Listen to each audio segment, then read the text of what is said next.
Assalamualaikum warahmatullahi wabarakatuh. Kali ini saya akan memberikan tutorial tentang ngasih nutrisi pada tanaman kopi agar tumbuh seragam, cantik, dan berproduksi sejak dini.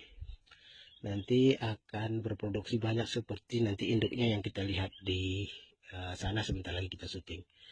Nah, ini umur tanaman kopi, ini yang janda ya. Sudah 2 bulan lebih. Dan kita sudah menyediakan nutrisi, kotoran kambing ya, sudah difermentasi. Ini setiap gedung sekitar setengah kilo. Begitu juga yang ini, ya, yang ini. Dan ini kita lihat, ini sudah 15 hari yang lalu diberikan. Nah, ini adalah kopi, ya, sebagai cadangan makanan agar dia tumbuh sehat.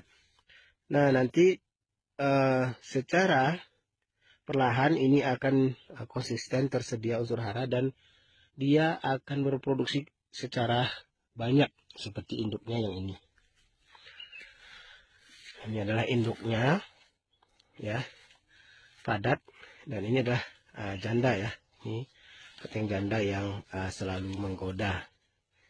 Terus kalau ini adalah jenis dari Kova Brazil, tandanya hitamnya ini pekat.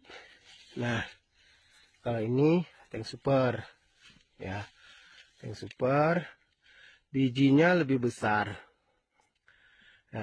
dan lebih jarang, tidak serapat pada sistem tank ganda. Ini ada sistem pagar yang